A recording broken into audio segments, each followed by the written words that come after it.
Welcome friends, today we are going to discuss another important topic जो कि है youth के प्रॉब्लम्स के हवाले से। आज का जो टॉपिक होगा वो करंट अफेयर्स का टॉपिक होगा। उसके साथ साथ इस टॉपिक को आप एसए के अंदर और पाकिस्तान अफेयर्स के अंदर भी यूटिलाइज कर सकते हो। तो let's start today's topic. Challenges are being faced by youth of Pakistan, ये हमारा आज का टॉपिक होगा और उसका सोल्यूशन हो गया या उसके जो डिफरेंट डायमेंशंस हो गए वो सारे डिस्कस होंगे। आपको पता है कि यूथ जो होती है वो हर नेशन जो भी हो उसकी बैकबोन होती है, लेकिन अगर वही बैकबोन ख़राब हो जाए या इलनेस का शिकार हो तो वही नेशन जो है वो बदहाली का शिकार हो जाती है, इकोनॉमिक स्लो डाउन देखती है और बहुत सारे इश्यूज उसके जो है फ्यूचर के अंदर उसको फेस करने पड़ते हैं। तो पाकिस्तान के अंदर जो यूथ है वो भी बहुत सारे इश्यूज को फेस कर रही है, अनएम्प्लॉयमेंट से लेकर एजुकेशनल अपॉर्चुनिटीज़ के ना होने तक, और उसके साथ साथ जो है जेंडर डिस्पैरिटी, सोशल अनरेस्ट और पॉलिटिकल पोलराइजेशन। ये बहुत सारे इश्यूज हैं जो कि पाकिस्तान की यूथ जो है फेस कर रहे हैं और ultimately they result in leaving the country. तो ब्रेन ड्रेन जो है वो जो है इसका अल्टीमेट एक क्या कहते हैं कि आउटकम या कॉन्सिक्वेंस होता है। So let's start. सबसे पहले हाई अनएम्प्लॉयमेंट रेट्स पाकिस्तान के अंदर, अगर हम famous economist doctor Hafeez Pasha की कैलकुलेशंस को लें तो 17 million youth in Pakistan are इधर आइडल और अनएम्प्लॉयड। आइडल का मतलब यहाँ वो लोग हैं जो कि ना कोई ऑफिशियल जॉब कर रहे हैं ना कोई और काम कर रहे हैं, दे आर डूइंग नथिंग। तो 1 करोड़ 70 लाख जो हमारे मुल्क के अंदर यूथ है वो जो है या तो अनएम्प्लॉयड है या आइडल है। और हर साल हमारी यूनिवर्सिटीज़ जो प्रोड्यूस कर रही हैं नए लोग जो आ रहे हैं वो भी इसमें एडिशन होते जा रहे हैं, क्योंकि उनमें से बहुत सारे कम ही लोग हैं जिनको जो है एम्प्लॉयमेंट अपॉर्चुनिटीज़ मिल रही होती हैं। उसके अलावा अगर हम क्वालिटी एजुकेशन की बात करें तो बहुत ही ज़्यादा आप जानते हैं कि क्वालिटी जो है वो, अगर स्पेशली हम रूरल एरियाज़ की बात करें या एक छोटे से शहरों की बात करें तो वहाँ पर जो है quality of education is very poor. FPSC की अगर हम रिपोर्ट को लें तो लास्ट 2021-2022 के अंदर जो रिजल्ट आए हैं उनमें सिर्फ 2%, 1%, 1.9% इस तरीके का ही रेशो आया है जो कि पास हो सका है। जिसका मतलब ये है कि जिसको जो है एफपीएससी ने कंक्लूड ऐसे किया है कि इनके पास कोई बेसिक एनालिटिकल स्किल्स नहीं है और उनकी जो नॉलेज का जो बेस है वो वही क्रेम्ड नॉलेज है, वो उसको एज इट इज़ प्रोड्यूस कर देते हैं। यानी कि कोई भी एनालिटिकल उनके पास स्किल्स नहीं है। बेसिक ऑपरेशंस जो होते हैं वो उनको अपने माइंड के जरिए से हल नहीं कर पाते। तो ये क्वालिटी ऑफ एजुकेशन का जो है जो मयार है हमारी एजुकेशन का, उसका हाल ये है। उसके साथ साथ आप देखें कि हमारा जो कंटेंट है, जो जो पढ़ाया जाता है बच्चों को, वो सिर्फ क्रेमिंग के हवाले से पढ़ाया जाता है। यानी कि आइंस्टाइन की थ्योरी हो गई, रेडियो हो गया, टेलीविजन हो गया, इसके बारे में पढ़ाया जाता है, लेकिन उसका कोई एप्लीकेशन, उसका हमारे जो करंट टाइम्स है उनके साथ कोई रेलेवेंस नहीं है। यानी कि वो पढ़ने के बाद वो जो स्टूडेंट होगा, वो जो ग्रेजुएट होगा, वो उन चीज़ों को कहाँ पर जाके अप्लाई करेगा, यानी कि जॉब मार्केट में उसकी कोई रेलेवेंस नहीं है। तो ये quality of education is another issue जो कि फेस कर रहे होते हैं, और जब वो अपनी ग्रेजुएशन कर लेते हैं देन दे रियलाइज कि उनके साथ क्या हुआ है। उसके साथ साथ अगर हम आगे बढ़े तो सब्सटेंस अब्यूज़ या मेंटल हेल्थ इश्यूज, ये एक और प्रॉब्लम है जो कि पाकिस्तान की यूथ फेस कर रही है। डिप्रेशन हो गया, एंग्जाइटी हो गया, एडिक्शन हो गई, या इसके साथ साथ आप एकेडमिक परफॉर्मेंस के बारे में बताएं बात करें, या फैमिली कॉन्फ्लिक्ट्स या सोशल आइसोलेशन की बात करें, तो ये सारी चीज़ें जो है, इन सारी चीज़ों को जो ये डिप्रेशन हो गया या ऐसी मेंटल इश्यूज जो हैं वो क्रिएट कर रहे होते हैं। तो ये एक और इशू है जो कि वो फेस कर रहे हैं। इसके साथ साथ फाइनेंशियल इश्यूज हो गए, पॉलिटिकल इश्यूज हो गए, इनका बहुत ज़्यादा इम्पैक्ट यूथ के ऊपर होता है। वो अपना जो फ्यूचर है वो ब्लीक देखना स्टार्ट कर लेते हैं, जिसकी वजह से वो या तो क्राइम कमिट करते हैं या तो मुल्क छोड़ने की बात करते हैं। आप जानते हैं कि 8 लाख से ज़्यादा जो यूथ है हमारी वो मुल्क छोड़ के जा चुकी है 2022 के अंदर। और तकरीबन लाखों की तादाद में जो फॉरेन ऑफिस है, हमारी इमिग्रेशन ऑफिस, वहाँ पर एप्लीकेशंस मौजूद हैं जिसमें कि उन लोगों ने बाहर बाहर ममालिक में जो है वो एम्प्लॉयमेंट सीख की हुई है, एम्प्लॉयमेंट के लिए उन्होंने एप्लीकेशंस दी हुई हैं। इसके अलावा अगर हम जेंडर इनक्वालिटी की बात करें तो आपको पता है कि वुमेन जो है या जो गर्ल्स हैं वो तकरीबन ऑलमोस्ट 50% हमारी यूथ का हिस्सा है। तो अगर 50% जो हमारा हिस्सा है उसके साथ डिस्क्रिमिनेशन होगा एजुकेशन के अंदर, तो जाहिर सी बात है, या एम्प्लॉयमेंट के अंदर, जिस जो कि तो उसका जो नतीजा होगा वो यही होगा कि इकोनॉमिक स्लो डाउन हो जाएगा और हम आगे नहीं बढ़ सकेंगे। तो आप जानते हैं कि हमारे मुल्क के अंदर जो सोशल नॉर्म्स हैं, जो पेट्रियार्कल सेटअप है, जो सिस्टम है, वो फीमेल की एजुकेशन को डिस्करेज कर रहा होता है। तो ये एक और प्रॉब्लम है जो यूथ फेस कर रही है, और resultantly we are experiencing what we are experiencing now. अगर सोशल डिवीजन की बात करें तो आपको पता है कि पॉलिटिशियंस का जो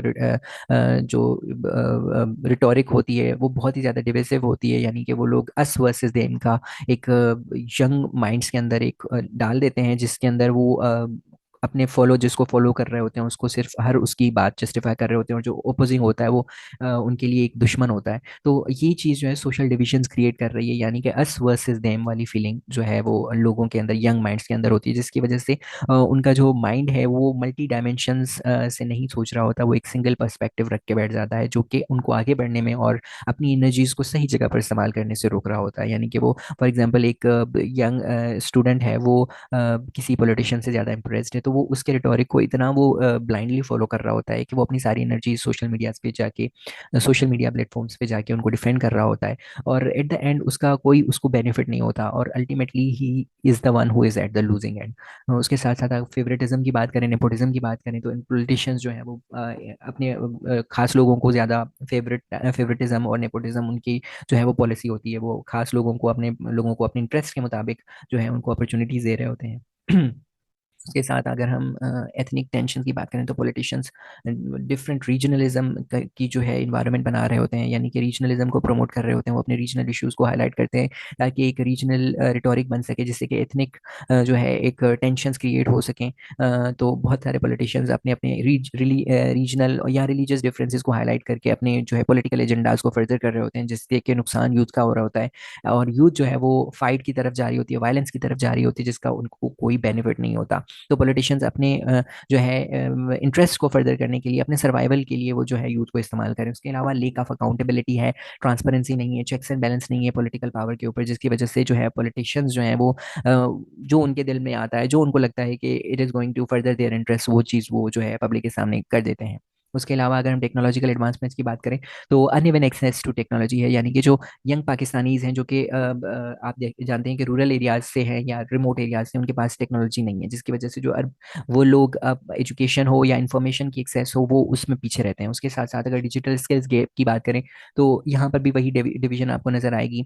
कोई ऐसी प्रॉपर ट्रेनिंग उनकी नहीं होती है एजुकेशन के अंदर, टेक्नोलॉजी का आप देखें कि एडवांस्ड वर्जन वो इंट्रोड्यूस नहीं कराया गया हमारे करिकुलम में। तो जिसकी वजह से क्या होता है कि हमारा जो टेक्नोलॉजिकल या डिजिटल स्किल्स का गैप है वो बहुत है, इसकी वजह से हमारी यूथ भी प्रॉब्लम्स का शिकार है, और एज अ होल कंट्री भी इस चीज़ को फेस कर रही है। इसके अलावा अर्बन रूरल कनेक्टिविटी डिवाइड का इशू है। आपको पता है कि इंटरनेट का तो वैसे ही पूरे कंट्री में इशू चल रहा होता है, लेकिन जो अर्बन रूरल कनेक्टिविटी है वो इससे ज़्यादा मुतासर हो रही होती है। उसके अलावा यूथ एम्ब्रेसिंग टेक्नोलॉजी, ये सामने भी बहुत ज़्यादा चैलेंजेस आपको नज़र आएंगे। यानी कि अपॉर्चुनिटी सबके लिए नहीं है।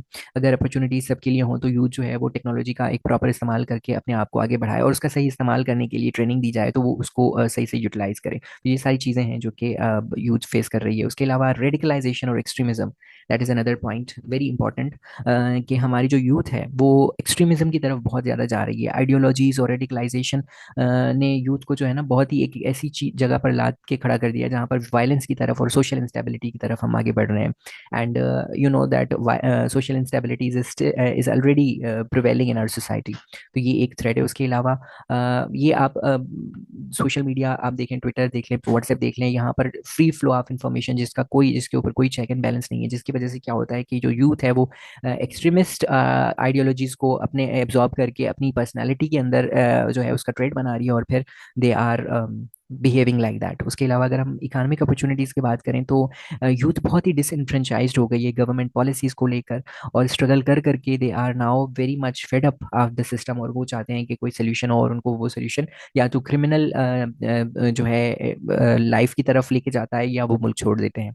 इसके अलावा सोशल मीडिया की इन्फ्लुएंस, जैसे कि मैंने पहले ही डिस्कस किया कि बहुत ज़्यादा है। लोग जो फ्री होते हैं, जैसे हमने देखा कि 1 करोड़, तकरीबन 2 करोड़ के करीब जो है हमारा जो यूथ है वो काम नहीं करता, अनएम्प्लॉयड है, तो वो सोशल मीडिया पे जाता है। तो अगर वो सोशल मीडिया पे जा रहा है तो वहाँ की जो भी इन्फॉर्मेशन, जो नैरेटिव बिल्ड किया जा रहा है, जो एक्सट्रीमिस्ट एलिमेंट्स वहाँ पर बैठे हुए हैं अपना इंटरेस्ट फर्दर करने के लिए, तो वहाँ से वो इन्फ्लुएंस ले रहा है, जिसकी वजह से उसकी जो लाइफ है वो बहुत ही ज़्यादा किसी और के कंट्रोल में आ रही है, यानी कि वो what ever he is doing, what ever he is using is energy on, is not benefiting that person. उसके अलावा अगर हम रूट कॉज की बात करें, तो उसको हमें एड्रेस करना पड़ेगा। सबसे पहली बात कि रेडिकलाइजेशन को अगर ख़त्म करना है तो आपको सोशल, इकोनॉमिक, एजुकेशनल जो है इसके लेके आने पड़ेंगे अल्टरनेटिव्स, और बेटर पॉलिसीज़ लानी पड़ेंगी, ताकि पाकिस्तान की यूथ को आगे जो है सही एक ट्रैक पर लाया जा सके। उसके अलावा अगर हम पाकिस्तान के रूल की पाकिस्तान के अंदर यूथ के रोल की बात करें, जो पाकिस्तान का फ्यूचर है उसके अंदर youth is going to be the most important